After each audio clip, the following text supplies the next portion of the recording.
right, welcome to this evening's episode of Talks at New Haven. I'm one of your hosts, Josh Robinson, and joining me today, as always, is my co-host, Alton Booth. On today's episode, Alton and I are going to be discussing Genesis chapter 14. We're going to be discussing the War of the Kings there in the passage. We're going to be talking about some giant clans in the passage. We're going to be talking about Abram rescuing Lot. There's a few interesting things that we're going to be talking about, but really today's passage that we're going to be looking at is setting up next week's passage, which is going to be Abram's meeting and blessing by Melchizedek, right? Which is a really, really interesting passage. Yeah, so this week's episode's probably going to be 20, 25 minutes. Yeah. And that's us stretching it to try to make it that long. Yeah.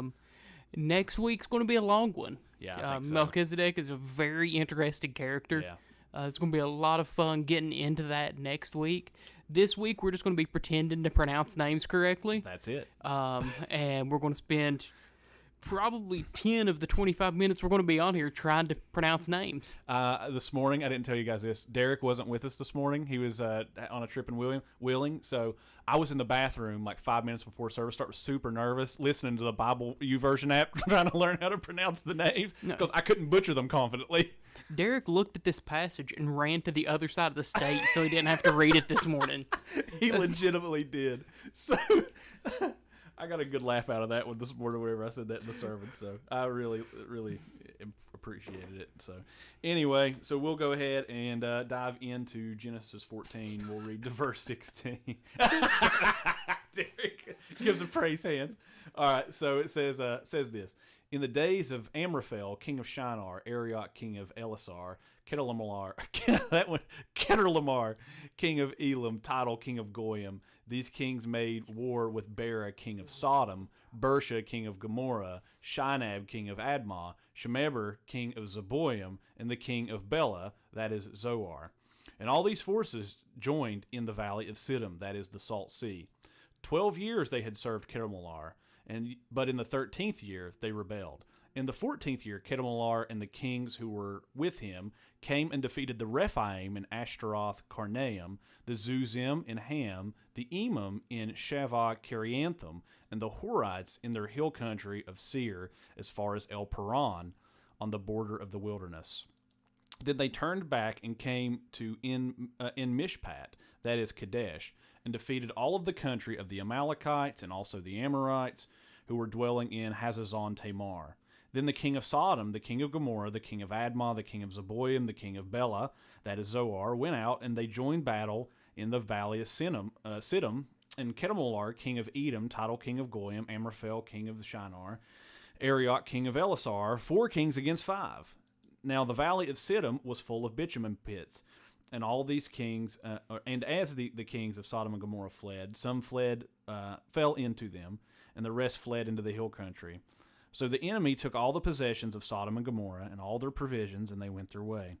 They also took Lot, the son of Abram's brother, who was dwelling in Sodom, and his possessions, and they went their way. Then one who had escaped came and told Abram the Hebrew, who was living by the oaks of Mamre the Amorite, brother of Eshcol and of Aner. These were allies of Abram. When Abram heard that his kinsman had been taken captive, he led forth his trained men, born in his house, 318 of them, and went in pursuit as far as Dan. And he divided his forces against them by night, he and his servants, and defeated them, and pursued them to Hobah, north of Damascus. Then he brought back all the possessions, and also brought back his kinsman Lot, with his possessions, and the women and the people. And so that is our passage for tonight. So like we said, this is kind of a moving things forward passage. Pretty much.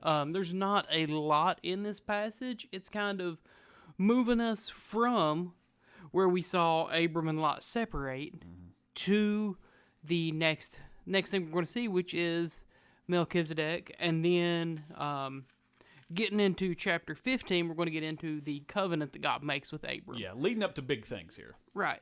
So this is kind of Moses giving a history lesson pretty much to Israel at this point. Moses is telling Israel kind of why the lands are the way that they are, how the lands got to be the way they were, how the kingdoms got to be separated the way that they were, just like he was in the in the past couple of chapters talking about the different lineages and the people moving out and creating their own nations following the Babel event, right? Yep. So this is just a little bit more of that, showing, hey, here's these nations, they've moved out this way, the nations are fighting with each other. Yeah, geopolitics, that type of thing. Right, and that's kind of the purpose of this passage. Yep. Now, there are a few interesting things here in these passages. Yeah. So we'll start at the beginning, we'll run through it, and we'll point out some things that kind of catch our attention as we go. Yeah. Well, so the way that I divided this passage up this morning is here you could really divide it up into two sections. So the first section, so we're doing some screen capture tonight. So the first section really is what I have called the War of the Kings. And that's the first part of the passage, and that's what we see there in the first few verses. And so here we see that 4 kings from the east, we see that they go to war with 5 kings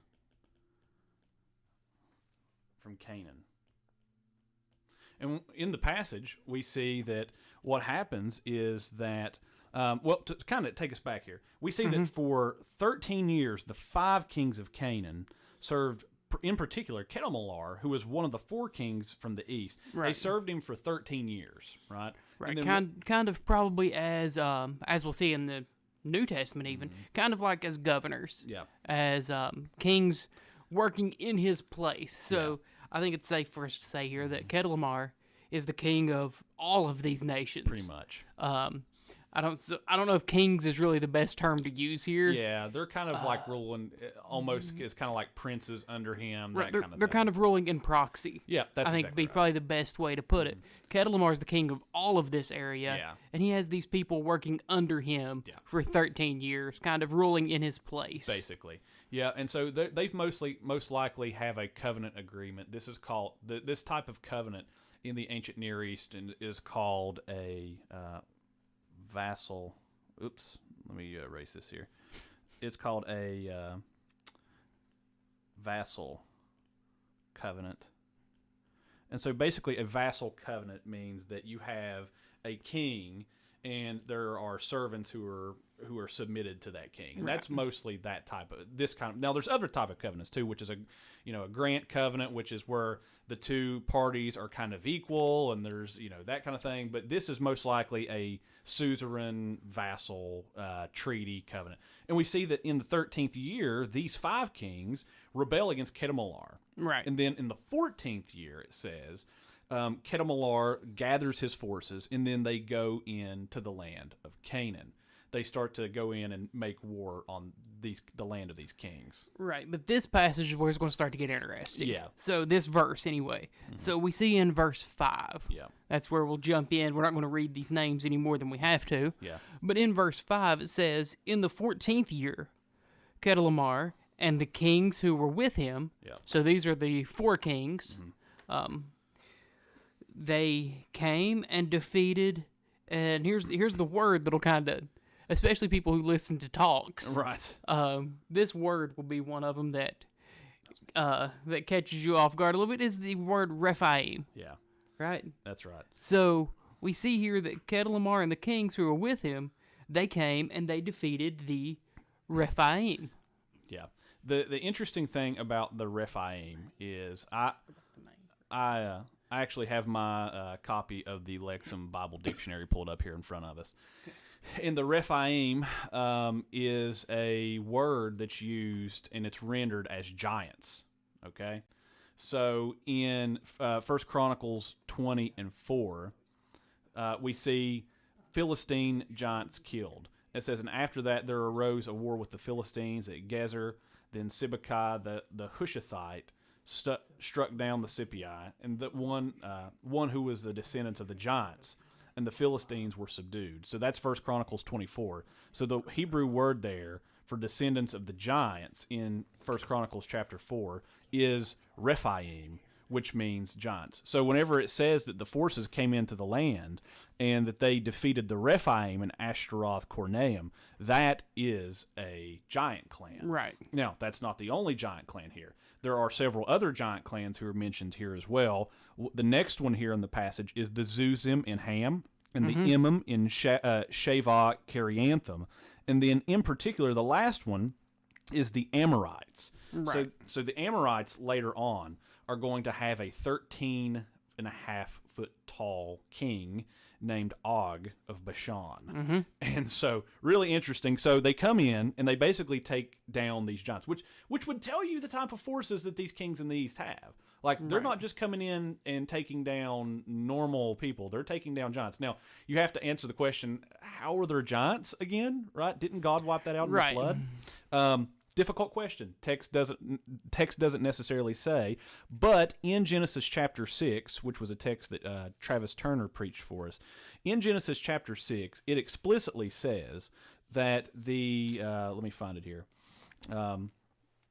And it says, the Nephilim, in verse 4 of Genesis chapter 6, the Nephilim were on the earth in those days and also afterwards. So what we've got here is, I think it's safe to say there's some sort of repetition of this event that's going on here prior to the flood.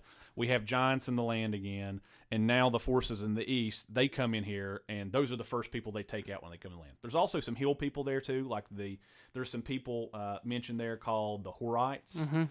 They're a hill people, and we don't know a ton about the Amalekites. But another interesting fact too, so I have here with me for those who are watching live, this is the Lexham English Septuagint. I'm telling you, Lexham makes excellent products. Their Bible dictionary that I'm looking at here on Logos and this, excellent resources. But it's interesting, so this was written during the Second Temple period in the history of Israel. And listen to how they translate this passage in verse 5. It says, in the 14th year, Kedorlaomer and the kings who were with him came and massacred the giants who were in Ashtaroth Karnaim, and the strong nations together with them, and the Emim in the city of Shavah.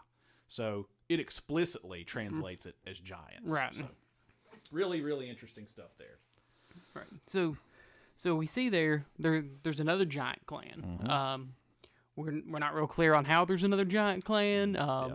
It kind of looks like they're all killed in the flood.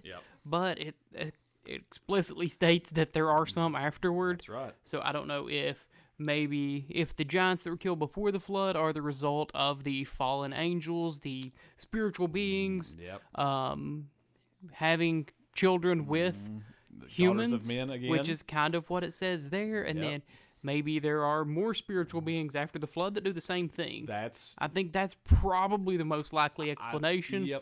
If it happened once, who's to say it can't happen again? Yeah, and this might make people uncomfortable, but that's the kind of business I'm in these days.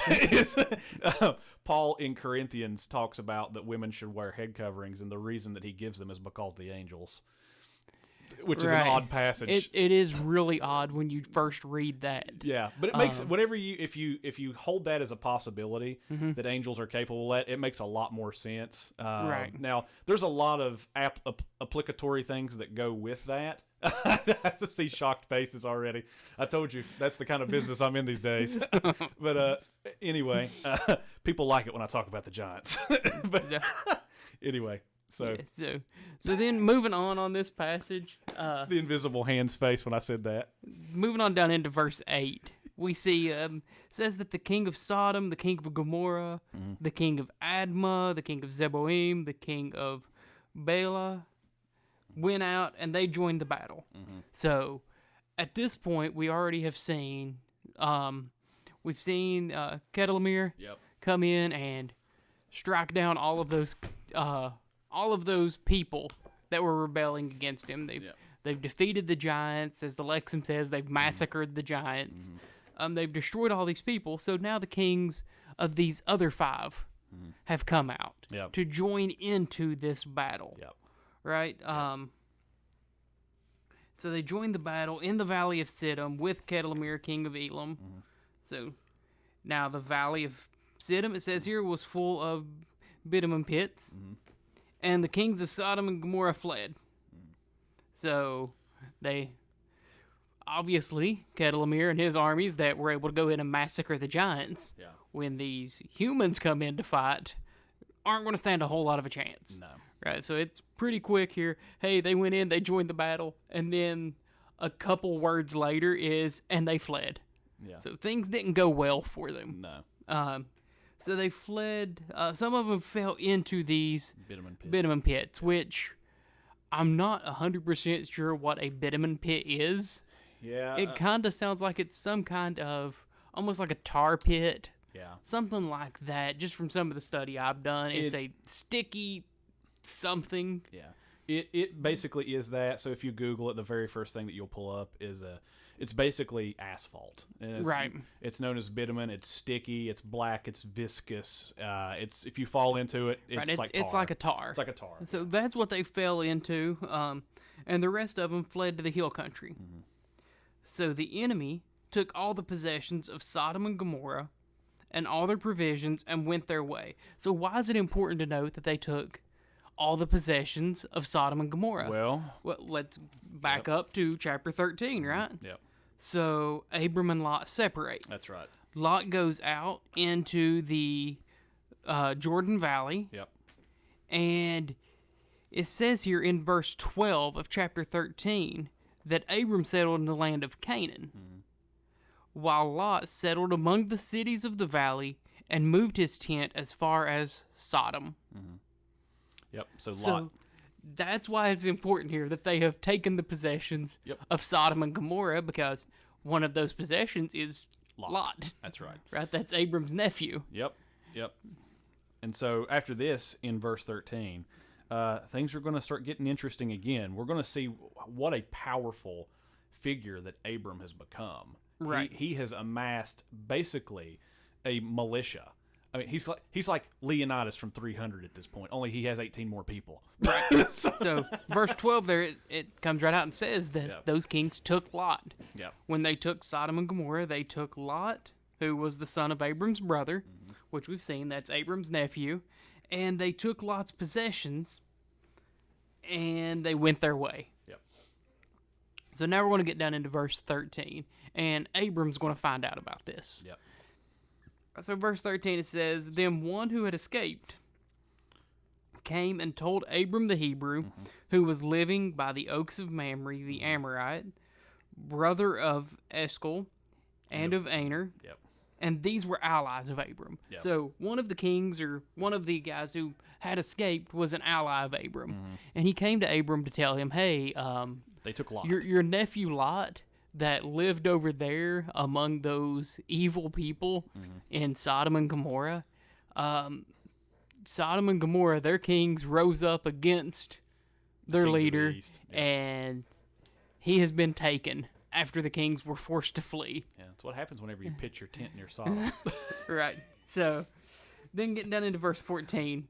When Abram heard that his kinsmen had been taken captive, he led forth his trained men, born in his house, 318 of them. So, Abram still at this point he doesn't have any children. Right. Right? Right. So, he's accumulated men in his travels. We saw Whenever he was down in Egypt. right when he was in Egypt, he traded his wife. He traded his wife for servants. Yep. So now he's got 318 men that were born In his house. Yeah.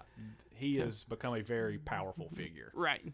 And it says here, the men born in his house, the trained men, and there's 318 of them, and he went in pursuit as far as Dan. Yeah. So that's the only location in this passage I'm sure that I'm pronouncing correctly is Dan. The other one was Ham And earlier. It's actually probably pronounced Don or something. Probably. And I'm just being overly confident at this point. Yeah. But he chased them as far as Dan. Yeah. Because they had taken Lot. So we talked about last week a little bit. Abram didn't have children, right? Right. So he has his nephew, who is the son of his brother, who died when Lot was young. Yeah. And so Abram probably almost sees Lot as a son. Right. He sees him as someone he's supposed to take care of. Yeah. And that would explain why he so aggressively goes after Lot when he's taken. So it says in verse 15, he divided his forces against them by night, he and his servants, and defeated them and pursued them to Hobah, north of Damascus. Yeah. So Abram we see here, practicing kind of guerrilla warfare. He's splitting his people up. He's coming in by night, and he's attacking. He's not meeting them like battles took place in the Old Testament. Right. So in the Old Testament, and we see this, or we will see this later on with David, right? When battles took place, they usually took place in a valley. So you would have one army line one hillside, and one army line the other hillside. Yeah. And they're going to stand, and they're going to look at each other, and in the middle of the day, they're going to meet. In the valley. In the bottom for that. No. and Abram is going to employ a strategy that's probably going to help him attack them during the night when they're sleeping. Right, so Abram comes in at night. He comes in, he doesn't attack them from the front. He splits his people. They come in, they attack, possibly why. It specifically mentions 318 people. Because we've got these armies of these 5 kings. Yeah. Right? Yep. There's probably a lot more than 318 people in these armies. Yep. I'd say so. Yep. Was Abram attacking in this way to make it look like he had more people? If you're attacking in the middle of the night from all directions with a split army, it may look like there's more than 318 people there. Yeah. It kind of reminds you in some ways of the strategy that Leonidas uses in 300 whenever they're in Thermopylae at the Hot Gates, and they're backed in to the Hot Gates, and he's only got 300 men. Right. But being backed into that would kind of give the appearance that there's more than that. So you can see where that could be a political strategy.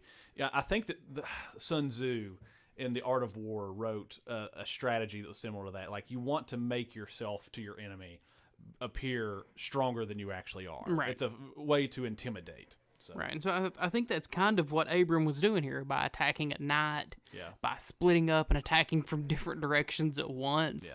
Because no one's going to expect 2 or 3 soldiers to attack from over here. They're going to expect an entire army to attack from over here.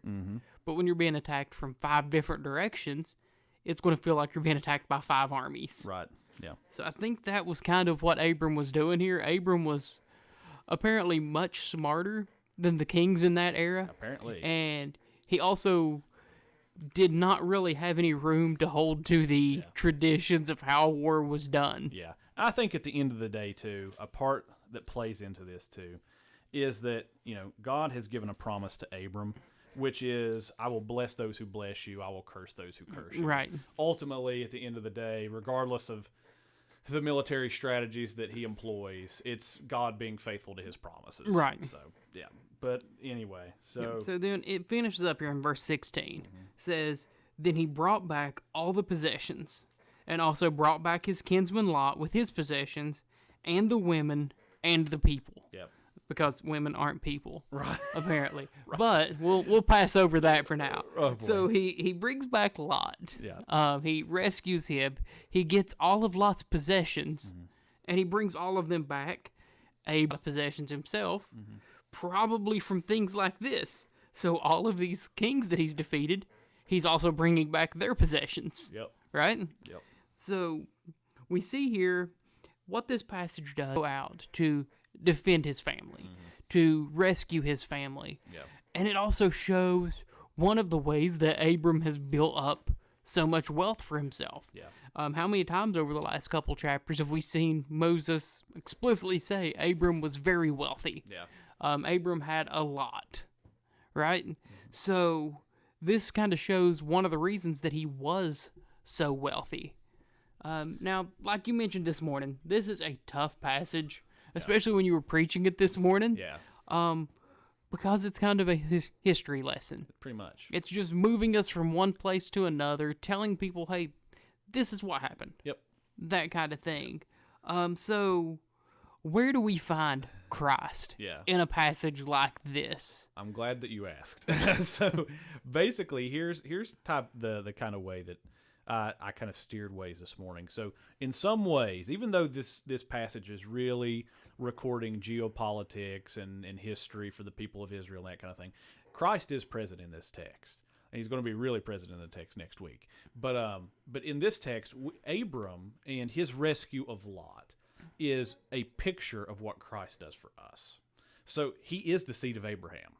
the singular seed of Abraham. And in the same way, Christ, according to Paul in Colossians 2:14 through 15, he does the same similar thing that Abram does here. What is it that he do? Well, he defeats these kings and rescues Lot.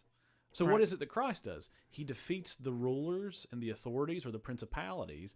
And how does he do that? By laying down his life upon the cross, sacrificially, in a similar way that Abram's doing here. Abram doesn't die, obviously, but he lays down his life, and by doing that, he rescues us from the kingdom of darkness and from our sins. So Abram's story ultimately points to Christ's story in the rescue that he accomplishes on our behalf. Now, here's a point of application that I brought up this morning. We have been rescued now to help play a part in the rescue of others, right? The scriptures teach us specifically in the Proverbs. Let me find it here. Proverbs 24:11, like I said this morning. Proverbs 24:11 commands the people of God to rescue those being led to death and hold back those who are staggering towards the slaughter. Right? So as God's people, we're called to play a part in the rescue of others now. We have been rescued to rescue. And one of the ways, now there's a couple ways that you can rescue those who are being led away to death. Right? There's the literal, grammatical, historical sense here where we're talking about literal death. Right? And there's multiple ways in which people are being led to death in our modern times. Right. One of the ways that I talked about that explicitly this morning was through the practice of abortion. Another way, though, that I don't typically think that we think about is people who have things like drug addictions. Like, whenever you're doing things like this, you're being led away to your death in some ways. It's a little bit at a time, right? But so, as God's people, we should be the people who stand in the gap. Right. But in both of those scenarios, we should be the people who say, "Hey, you should not be murdering infants in the womb," or "Hey, we need to change, be put into a situation where our loves has changed and we don't love things that are killing us anymore." Right. So that's one way. Now, if we want to spiritualize this in some ways, one of the ways that we could do that is say we should also be those who are about the rescue of those who are being taken away to spiritual death. Now, how does that happen? Well, we're apart from Christ, we're dead spiritually. Right. And if you live your life in that way, if you continue to live your life in that way, at the end of the days, at the age to come, right, you are going to be led away to eternal death. And so, as God's people who are called to play a part in the rescue of the nations, we should be the people who stand in the gap there too. Right? And how do we do that? Through the proclamation of the gospel of the kingdom, that Jesus Christ has come. He's taken on flesh. He's lived the perfect life that we could never live. As our substitute, he died upon the cross. And in his substitutionary atonement, not only does he die for our sins, but he disarms the kingdom of darkness. And now he has ascended to the right hand of the Father, where he is enthroned as King of kings and Lord of lords. And so we proclaim that to the captives. Hey, you who are being taken away to death, come under this king who wants to give you life, right? So we should be that people. And it's the same thing with these other scenarios that we're talking about here. Yeah, and we're going to see, we've seen a little bit, and we're going to see in the future how we, in this story, because I know a lot of people want to read themselves into the Bible. Right. And so I'm going to give you the perfect opportunity to do that in this story. All right. But do you want to know who you are? We're Lot. We are Lot. That's right. So why is Lot in the situation he's in that he needs to be rescued from? Because that's the land he chose. That's right. That's where he went to live. He went to live among these evil people in Sodom and Gomorrah. Now, we see here in chapter 14, Abram comes over. He rescues Lot after Lot has been taken away from these people. Now, once we start getting into chapter 18 and into chapter 19, where are we going to find Lot? Yeah. We're going to find Lot back in Sodom and Gomorrah. Yeah. So Abram has done all of this to come in and rescue him. There's going to be table salt and pepper and all kinds of things. Right, later on. and Lot says, "Thank you very much for that. Yeah.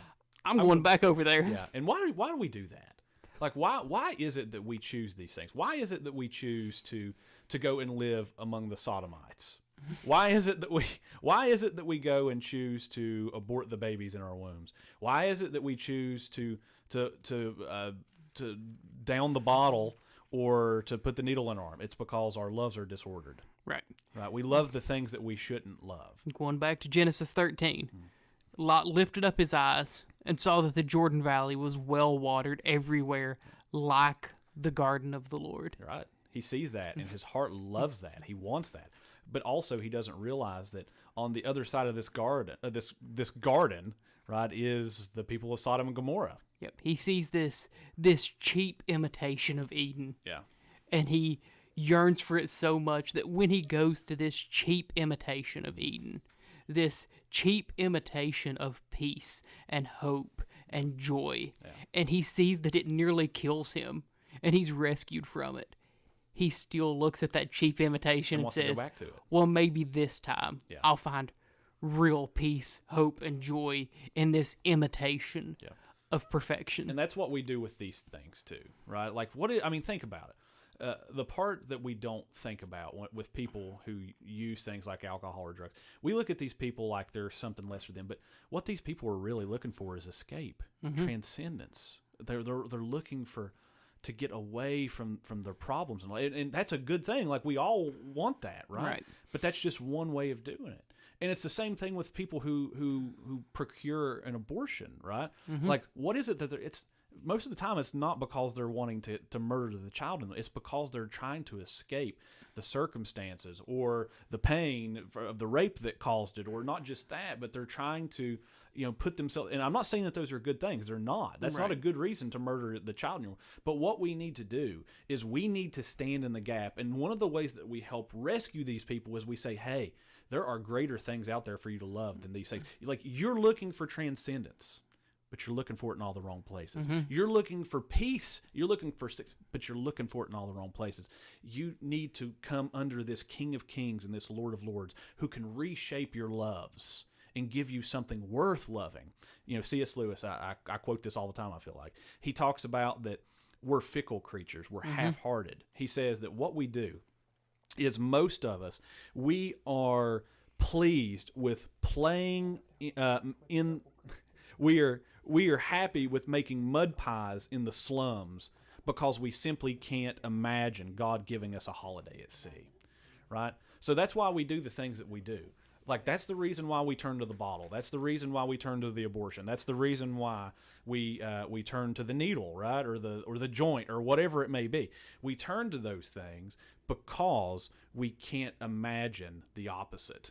So right, yeah. So it's something that's it's our nature. Just like you said, it's our nature to want those things. And it's because we have, as some people would put it, a God-shaped hole. That's exactly it. And we're looking for something. We're looking for our God. St. Augustine, our hearts are restless until they rest in God. Exactly. That's it. And so that's where all of this comes. That's where all of this comes from. Is our desire for God, our desire to be back in the garden, but we don't know what that garden is. Yeah. We looked at everything. So we're looking everywhere else to find that garden. Transcendence. Until we can get, and we will all struggle with that. We all do. So non-believers and believers alike are going to struggle with that until Revelation 21. It's true. Until the new heaven and the new earth, when we are placed in that new garden that's even better than the original garden. Yep.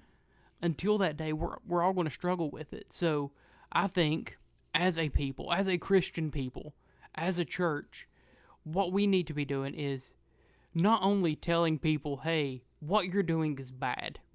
Because, let's be honest, they know. They do. People know. They do. But what we need to be telling people is there is better. There is. That's exactly. And we need to be careful in how we're telling people there is better. Okay? We don't need to be telling people, come to church and your addiction will go away. No, that's the opposite. Come to Jesus and all of these temptations are going to just leave you. Yeah, not because that at all. As soon as you come to Jesus and your addiction doesn't go away, these temptations don't leave, are you still going to have faith in that Jesus that you came to so he could get rid of that? No. Okay? what we need to make sure we're telling people is come to Christ. You may still have these problems. Yeah. You may still have these struggles. You may suffer with the same thing that you've suffered with for the last 20 years. Mm-hmm. But there is healing for that suffering. The way that John Piper... Right, and that healing is going to come in the new heaven and the new earth. The way that John Piper kind of describes this beckoning call that you're talking about is it's an invitation. It's an invitation to experience superior loves. Right. It's not that you're going to come and not struggle with these things anymore. It's not that you're going to come and even be healed maybe in this age, right? It's come experience a superior and greater love. And over time, hopefully, that shapes us and reshapes our loves. But anyway, so right. So that's all that I've got for this without us getting too deep into it. I was studying Colossians 2 before we came down here, so I've got a lot that can go with that. And if you want that, you just need to come to church Thursday night. We're gonna continue talking about these things in our midweek series, which we're doing on Colossians. You're going to be teaching on Colossians 2, which I'm so jealous of. I'm going to be in Colossians 2 talking about being alive in Christ. That's exactly what we're going to be talking about Thursday night. So, you have anything that you want to add on this passage? Not on this passage in particular. I just want to give us a preview of maybe next week. And so, the passage continues on in verse 17 and it goes to 24. But there we see that Abram meets a very mysterious figure. Yeah. Right. All of a sudden, it says after his return from the defeat of Kedemolaer and the kings who were with him, the king of Sodom, who we talked about in this episode, went out to meet him in the valley of Shavah, that is the king's valley. And then in verse 18, a mysterious figure comes on the scene, and Melchizedek, the king of Salem, brought out bread and wine. He was a priest of God Most High, and he blessed him. So the question is where was Melchizedek, the king of Salem, in chapter 14 so far? Right. Where was he in this war? Yep. And where did he go after this meeting? Where does he go after? And then why is it that he brings bread and wine and blesses Abram? Because the next time that we're going to see Melchizedek mentioned in Scripture is in the book of Hebrews. Yeah. So that's what we'll leave you with. We won't go too far into that. It's a mystery that we'll get into next week. If you guys want to read ahead, read Hebrews. And if you want to make any guesses as to who it is, as to what Melchizedek's significance is, feel free to comment those here. Yeah, we actually got a lot of comments tonight. Yeah, so. Most of it was Derek, just because he couldn't be here, so he's just commenting on everything. Yeah. And I'm assuming some of the New Haven Church comments are also Derek, because he doesn't know how to change back and forth. So most likely. So if you all have any questions, feel free to send those questions here. You can comment them here on the video, either on Facebook or on YouTube. You can send us a message on Facebook at New Haven Church, or you can send us an email. Go to our website, newhavenwv.com, click the resources tab at the top of the page, and then click Talks at New Haven, and there's a form where you can submit an email. Another great way to get to us is through our Instagram page at Talks at New Haven. You can send us messages there, and we will try our best to get back to any of those questions that we can. So that's all that I've got for you. Actually, I have one more thing. We're getting ready. As soon as we go off the air, we're getting ready to record an off-topic episode, which is going to be audio-only podcast, because last Sunday was Halloween, which means it was also Reformation Day. We're going to do a kind of primer on the 5 solas. Our goal is for it to be about a half hour long. I'm going to try to keep it under an hour. We'll see if I can keep you that focused. We'll see. So we're going to record that as soon as we get off the air. So Thursday morning, that one will come out audio only. So make sure you're subscribed to our podcast feed so you can get that one. Yeah. I'm looking forward to it. Now, that's all that I have. That's all that we've got now. So. All right. So we will see you all next week. See you then.